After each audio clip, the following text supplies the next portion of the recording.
Hey everybody, welcome to Inside the Yankees. I'm Bob Lorenz. We kick things off with a spotlight on one of the newest Yankees acquisitions, Cody Bellinger. Then we hit the track as the Yankees and IndyCar got together for a joint venture.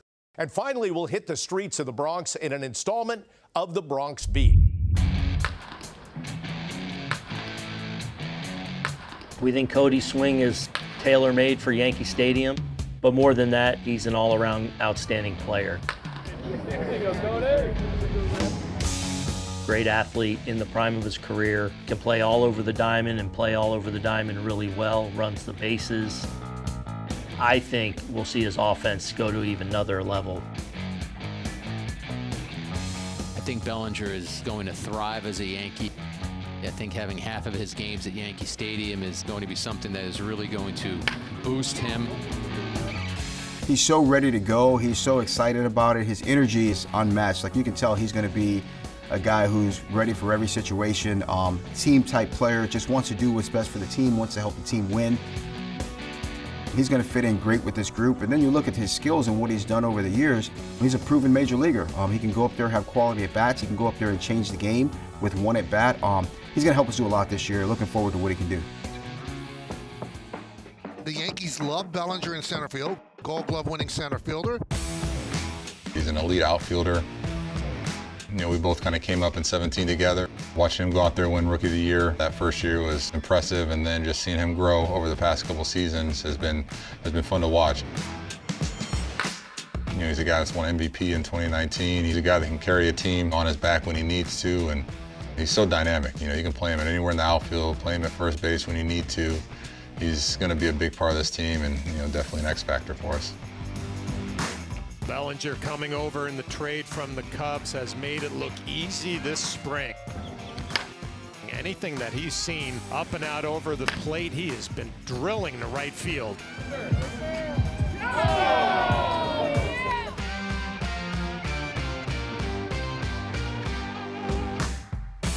got to see Belly a lot on the West Coast and in the National League. He's a great player, a great athlete, can play so many different positions. I believe won a Gold Glove and a great hitter, so he's always a tough out, a very smart ball player, and can do so many different things well. Bellinger's really been swinging the bat well. Cody Bellinger, I think, is obsessed and driven to be the best hitter he can be. I'm a field guy. He's only 29 years old, so really excited to get to see him with the Yankees. You watch Bellinger, he's going to put up good numbers. There's times he's going to put up great numbers. But his swing is so violent. He has such great exit velocity on every ball that he hits. Well, it's such an unusual stance and swing, too, right? You can't teach a lot of young kids how to hit like Bellinger. Stands straight up, doesn't have a whole lot of movement, and just reacts to the baseball and hits hard line drives.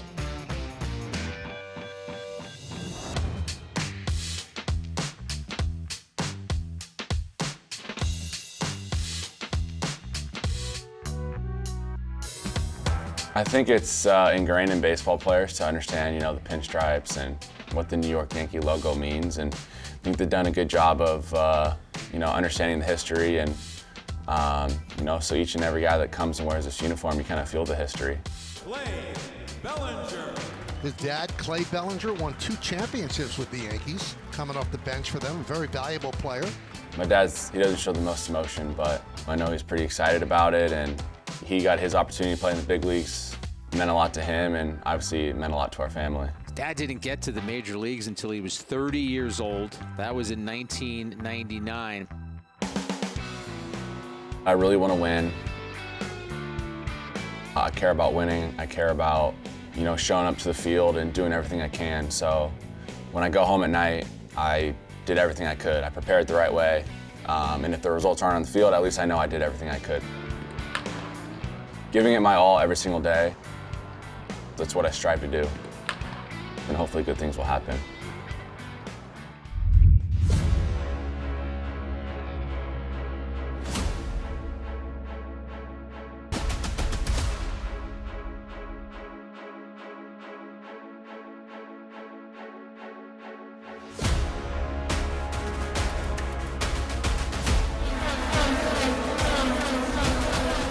love this race. I mean, I have a smile on my face anytime I'm here. It's sunny Florida, St. Petersburg on an IndyCar weekend. IndyCar is very up and coming at the moment, with our new deal with Fox. There's a really lot of good momentum with the series right now, so there's a huge buzz and huge excitement around the series, and I'm happy to be a part of it. IndyCar is growing, and St. Pete, we saw a lot of fans come in there. It's a great atmosphere, especially in Florida. It's nice coming down from Indy. It's been so cold. And yeah, the Steinbrenner group, I met them back in 2021 when I first came into IndyCar, and they've been so welcoming. Without the support of the Steinbrenner family, George and Julia, particularly, I wouldn't be here. They helped me get my big break in the U.S. Coming back over from Europe, and I'm hugely, they're like family to me, honestly. So I have such a good relationship with them, and hugely grateful to be close with them. The whole Steinbrenner family basically gave me my chance to get back to racing again. I was paralyzed in an accident in 2018, and they were involved with the Hyundai TCR team in the IMSA series, and along with Brian Herta, and they gave me a chance to drive a car again. The opening race of the season, it's always like a cool environment. It's always, especially this year, it seems to be more crowded than usual, which is always a good thing. But growing up here, this was my home track, so I've been coming here for 15, 20 years, so to be able to be here every year is a treat. IndyCar is so much fun. It's fast, it's loud, it's exciting. We have so many people that we haven't seen. It's very, very similar to baseball, right? Very similar season. So a lot of people that you don't see over the off season, that kind of everyone comes together, and a lot of our friends live in Indy and people that we've worked with. So it's this one especially is super fun because we can drive 20 minutes to get here. It's in our backyard. It's our home race, and we get to see so many people that we haven't seen in months. So it's the best. Well, just like baseball and racing, they go way back. Beyond a century, right? And I think that's what makes it so special. And both are family events. When you get to bring a family out, you start traditions with those families, and they kick things off down here in St. Petersburg. Is an awful lot of fun. It's great. It's the two sports on my two sides of my family that I always grew up with. So on my mom's side of the family, I've had family who've been drivers, who have been engineers, and so just being around the track all the time growing up, and not just here, but Indianapolis and up in Road America in Wisconsin, Mid-Ohio. So it's always good. It's a good time of year, right? They're two very different sports in how they function, but very similar in their fandom and very similar in how people feel about it and how invested people are. People are very invested in their American baseball, and people are very invested in their motorsports. So it's just fun. It's, everywhere that we go during both of these seasons, you're just around people who are so excited to be there and fans that are bringing their all, and it's just the best energy. And it's, we leave the baseball field and we come here and it's the same energy. And so it's good. It's good energy. We love it.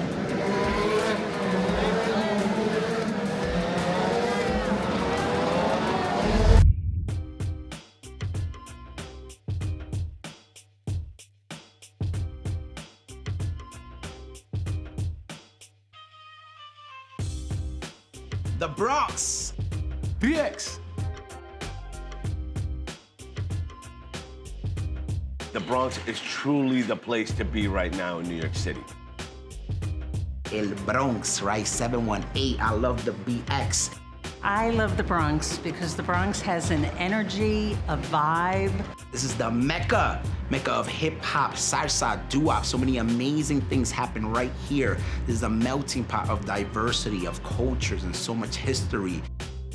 That's why I love the Bronx,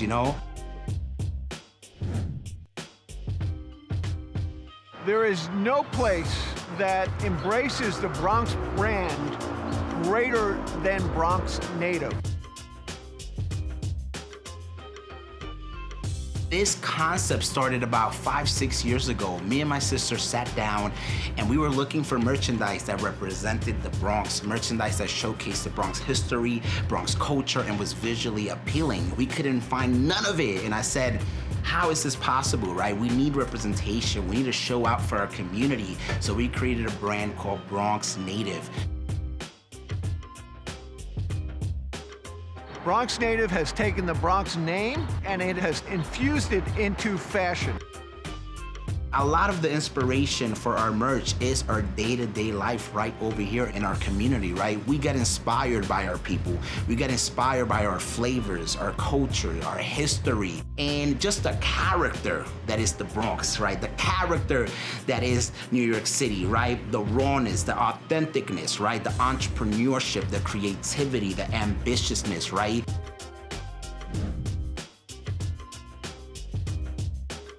Bronx Native is more than a brand, it is a movement that started right here in the boogie down Bronx. The Bronx Native is certainly a pioneer. We want to be proud, right? To say, yes, we're from the Bronx. Yes, the Bronx is lit. Yes, we're beautiful. And yes, we can make it happen.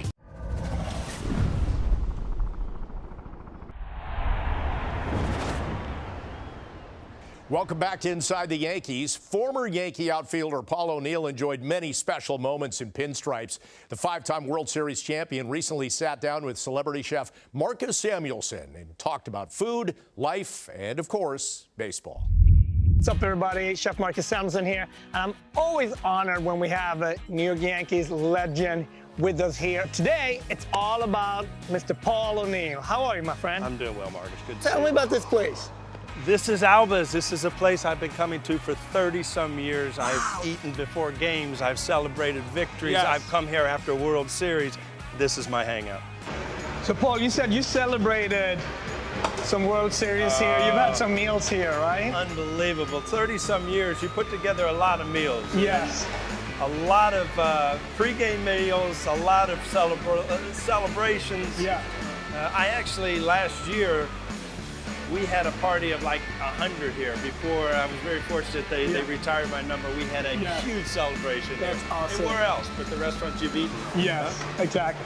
And that's the great thing with restaurants, right? It really evokes, it's not just about the food, but it really evokes those memories, right? When you have your anniversary, those big dates that you've had. You know what? I don't like going to new places because it's uncertain. Yeah. When I come here, or the restaurants I know what I don't even need a menu. Yeah, you know, I know what I'm getting. I know when I order it, it's there. That's the fun thing about having spots.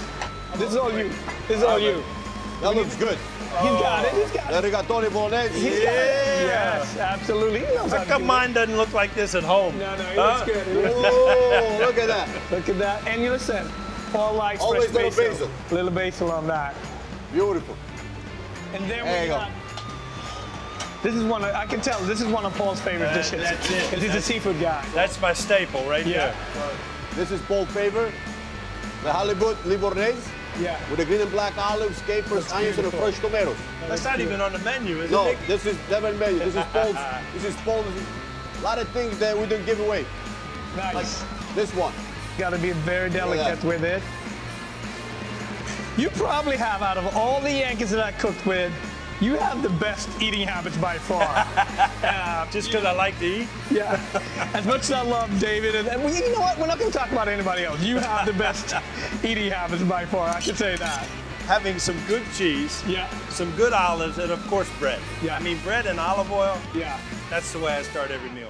You got to the Yankees, and you was struggling a little bit in the early part, right? Mm-hmm. I was very fortunate because I came over at like the perfect time. Mm-hmm. You know, I came over in 1992, I was traded. Yeah. And it was just when the team was starting to turn around a little bit.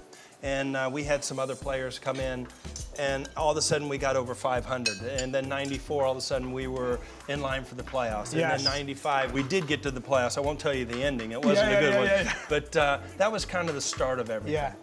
And how was it to play under Joe Torres? Like, it must have been an amazing experience. You know, every manager that you play, I played for Pete Rose. I played for Buck Showalter. I played for Lou Piniella. Every manager had their own strengths. But when I look at Joe Torres, he was the perfect guy for that team. Yeah. He understood baseball. He understood the length of the season. He understood that, you know, what was going on off the field mattered on how you would play. Yeah. And it was so refreshing. Wow. And, you know, if you needed to go in and talk about something away from the game, yeah, you were always comfortable with that. And when you left, you felt like, I just got the best advice I've ever got in my life. So it's like more really respect. trust, a lot of Unbelievable. trust. Unbelievable. What about the first time you put the Yankees stripes on? Like, how was that? Well, you know what? It was it was unbelievable to me because it was spring training, right? Because I was traded in the off season. And, you know, I still remember to this day walking in the locker room and you know, seeing that Yankee uniform. Yeah. It's iconic. I mean, Yeah. everybody It is. knows It is. the Yankees in the wear world at this point, pinstripes. yeah, everyone knows. And I remember walking down the tunnel to the field for the first day of spring training, and I'm looking around, and I see Whitey Ford, and I see Yogi Berra, I see Mickey Mantle and Reggie Jackson, and I'm like, I've come somewhere different. Yeah. I mean, the tradition here and the generations just leading to the next generation of players, I knew something was special. Wow. Mrs. Steinberg, so like, shave, you have to shave, right? No long hair, so you didn't have to worry about any of that, right? What was some of the other rules, or what did he tell you? Well, you knew, I mean, there were rules, and I had no problem with that. Yeah, I think an organization Yeah. as special as the Yankees should have rules. Yeah. And, you know, there were times that, you know, people would kind of push to see how far they could get, and you always knew who boss was. Yeah, yeah. Mr. Steinbrenner, I could not say more about him, how great he was in my career, how great he was through those teams of the 90s, of keeping those teams together so we had an opportunity to try to repeat. You know, there's so many teams in baseball that will win, and then the team, it's broken up, and maybe 10, 15 years down the road, you have another shot. Mr. Steinbrenner always said that New York deserved a winner, and that was an unbelievable owner to play for, because he cared about winning as much as the players did. Yeah. You can go anywhere in the world, and Yes. people are now wearing Yes. a Yankees cap. It has so much Yes. to do with the team that you were on. I mean, internet just hit, and people started to see it. And of course, the Subway Series, all that stuff helped to kind of like make it iconic. How was it to play in that time? You know what, that's when I really noticed, you know, how every generation had their people. I mean, I'll go up with people that have been Yankee fans for 50 years, and they talk about DiMaggio, and they talk about Mickey Mantle, and their kids talk about Mattingly, and then their kids talk about, you know, Jeter in the 90s, and it was so special to be part of that. And, you know, I think that a lot of teams always think that you can easily get back to that point. And I think that now you're starting to find out how special that little 4 or 5 year period was and winning. I came to New York that era, and like as a fan, when New York sports are doing well, there's just a different step in the city. Everybody gets excited. Yes, yes. And of course, we all love to live in New York City, but like when sports are hitting at the same time, you just walk to work differently. Your day is just different. It is unbelievable, the vibe, the excitement that goes along with teams winning. Thank you so much, and congratulations to everything you achieved. I really appreciate you. And this beer is absolutely amazing. 421. Cheers. Yeah, I really loved it. As you can see, I really loved it.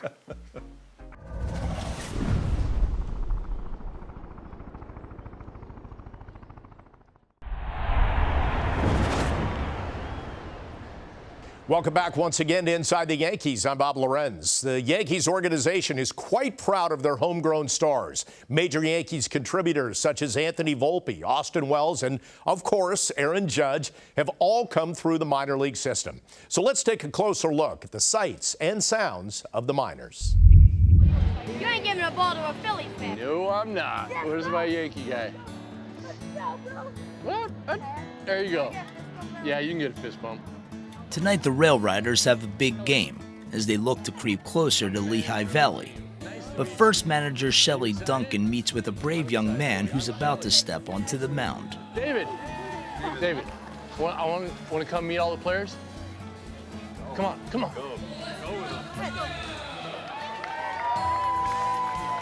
Guys, this is David. Can we get some nucks? You want to go down the line and give us all some nucks? Yeah. Give everyone nucks. Miss you, man.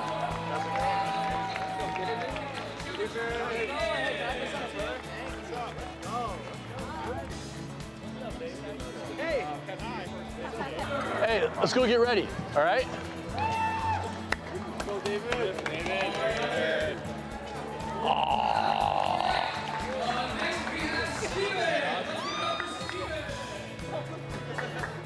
Thank you. I'm Shelley. Dave. Nice to meet Shelley you. Duncan. Nice to meet you. Kristen. Nice to meet you. You guys are awesome. Let's go, David.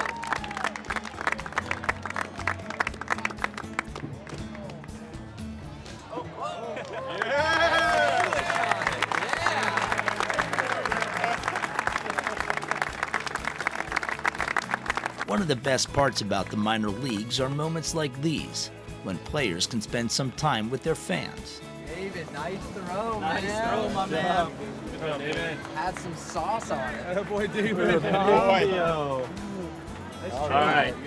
So we're going to look at this camera right here. I'm going to give you this ball and a ball that we all signed for you, too. All right? Nice work, big man. The bullpen guys are the best, by the way. The absolute best. I'm serious. They made me cry. The little kid throwing out the first pitch, like you probably heard it. They're all out there to like get a picture, and you've just seen the little kid smile. Yeah. And that is going to do it for Inside the Yankees. Join us next time for more in-depth coverage of the Bronx Bombers. For the rest of the crew, I'm Bob Lorenz. We'll see you next time. Take care.